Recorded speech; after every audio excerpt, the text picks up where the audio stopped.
నమస్తే, welcome to Aadya media. నేను మీ స్వర్ణ. ప్రస్తుతం మనతో పాటు ఉన్నారు సీనియర్ జర్నలిస్ట్, సినీ పరిశోధకులు ఇమ్మంది రామారావు గారు. నమస్తే అండి రామారావు గారు. నమస్తే అమ్మా. రామారావు గారు, భారతంలో ఒక అమ్మాయి సినిమాలో హీరో మురళీమోహన్ గారు కదా. అయితే మురళీమోహన్ గారి కన్నా ముందు వేరే హీరో ఎవరో అనుకున్నారట కదా, ఏం జరిగింది?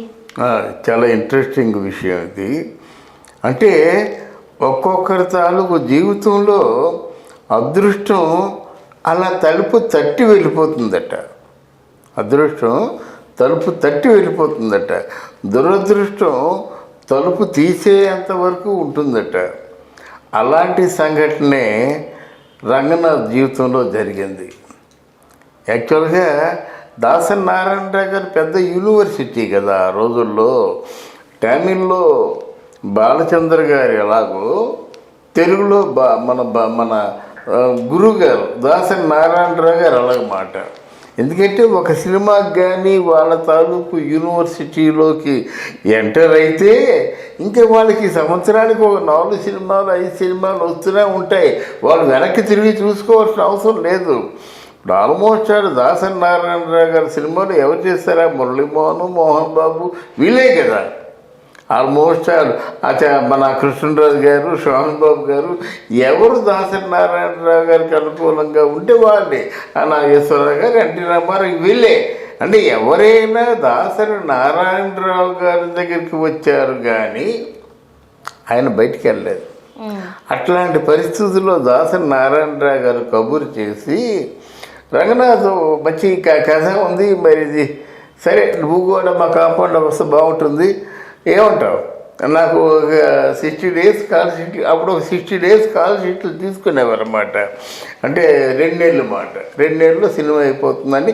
అది కూడా దాసరి నారాయణరావు గారు కాబట్టి 2 నెలలు. ఇంకా మిగతా వాళ్ళైతే ఎక్కువ 3 నెలలు అలా తీసుకునేవారు డేట్స్. ఈయన ఎలాంటి వాడంటే రంగనాథ్ గారు 2 నెలలు అంటే 60 రోజులు. 60 రోజులు అంటే వాళ్ళు చెప్పిన లెక్క ప్రకారంగా 2 నెలల్లో 3 నెలల్లో 20 రోజులు ఇస్తే సరిపోతుంది. ఆయన ఓవర్ సిన్సియారిటీకి పోయి 2 నెలలు 3 నెలలు 3 షెడ్యూల్ వేసుకున్నట్టయితే 2 నెలల వరకు నాకు డేట్స్ ఉన్నాయి. 3వ నెలలో 10 రోజులు మాత్రమే ఉన్నాయి. ఇంకా 10 రోజులు నేను అడ్జస్ట్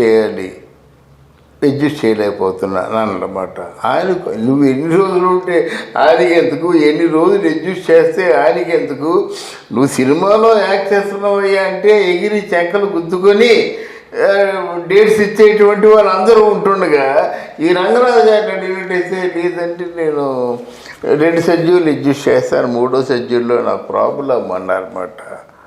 అది మంచిగా భారతంలో ఒక అమ్మాయి మురళీమోహన్ గారి లైఫ్లో పెద్ద పేరు, ఒక ట్రెండ్ సెట్టర్. అదే మంచి బ్రేక్ ఇచ్చిన సినిమా ఏదంటే భారతంలో ఒక అమ్మాయి కుర్రాడు మంచి బాగా ఉండేవాడు అన్నమాట. అప్పుడు నేను పెద్ద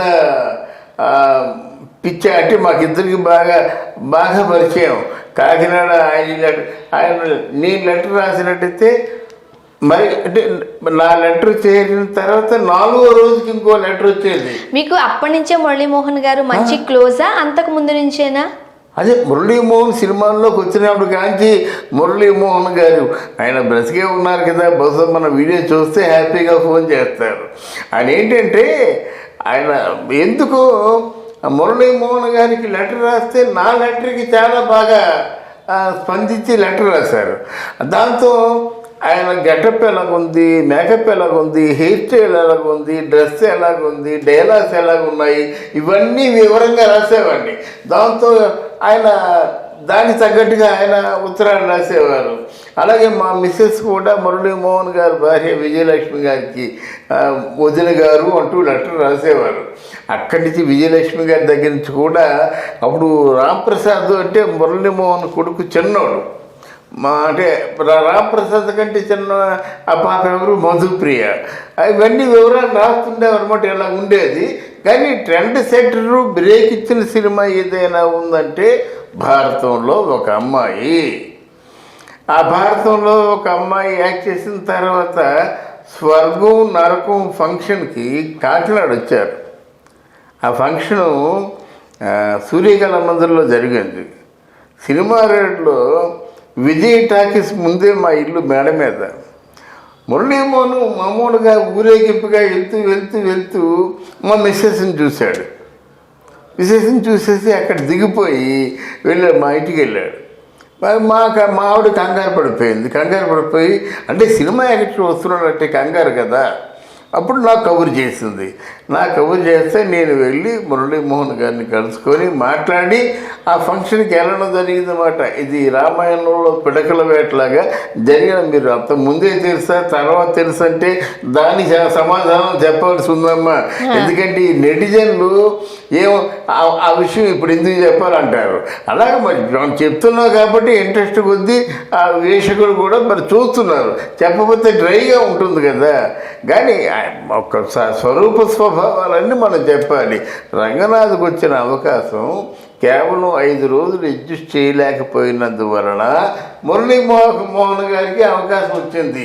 అసలు ఆ సినిమా మురళీమోహన్ గారి జీవితంలో బ్రేక్ ఇచ్చిన సినిమా ఏమిటాయి అంటే ఫస్ట్ సినిమా ఇదే, భారతంలో ఒక అమ్మాయి. తర్వాత రంగనాథ్ చాలా కాలం బాధపడేవాడు. తర్వాత రంగనాథ్కి దాసరి నారాయణరావు ఆయన తాలూకు అవకాశం ఇచ్చినట్టయితే అవకాశాన్ని కాదనుకున్నాడు కదా. పాపం తర్వాత మళ్ళీ అవకాశం ఇవ్వలేదు. ఒక్కసారి కూడా ఎన్నిసార్లు ప్రయత్నాలు చేసినప్పుడు కూడా బతిమాలాడు, సారీ సార్ అన్నాడు. ఎన్ని అయినప్పుడు కూడా రంగనాథ్కి అవకాశం ఇవ్వలేదు అన్నమాట. ఈ అవకాశం ఇస్తే దాసరి నారాయణరావు గారి కాంపౌండ్లో పనిచేసేవాడు. ఆయన ఈరోజు చనిపోవాల్సిన అవసరం కూడా ఉండేది కాదు. ఎందుకంటే ఆర్థికంగా బాగుంటారు కదా. మా మురళీమోహన్ గారు, మోహన్ బాబు గారు ఆర్థికంగా ఎంత బాగున్నారు. మరి రంగనాథ్ అలా కాదు కదా. రంగనాథ్ గారు చనిపోయేసరికి ఒక మొత్తం టోటల్ ఆయన తాలూకు ఉన్నటువంటి ఆ బ్యాలెన్స్ ఎంత అయ్యా అంటే 5 లక్షల రూపాయలు. ఈ రోజుల్లో మామూలుగా రోడ్డు మీద కూరగాయలు అమ్ముకుంటారు కదా, వాళ్ళ దగ్గర 10 లక్షల రూపాయలు బ్యాలెన్స్ ఉంటుందన్నమాట. అలా ఉంది. అది నిజంగా ఆ రోజు అదృష్టం తలుపు తట్టినందుకు ఆయన భారతంలో ఒక అమ్మాయి సినిమాకి ఆయన హీరోగా చేసినట్టయితే ఎక్కడో ఉండేది. ముఖ్యంగా ఇలాంటి చిన్న చిన్న పొరపాట్ల వల్ల కూడా అవును పెద్ద మూల్యం చెల్లించుకోవాలమ్మా. చిన్న పొరపాటుకి పెద్ద మూల్యం చెల్లించుకోవాలి. తర్వాత వచ్చారు, చాలాసార్లు వచ్చారు.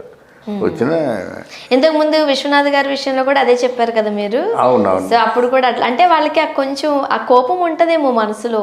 కోపం కాదు, అంతే శాపం అది. కోపం కాదు, ఆయన ఒక డెసిషన్ తీసుకున్నారంటే అంతే. మంచి మంచి విశేషాలు తెలియజేస్తున్నారండి. ధన్యవాదాలు.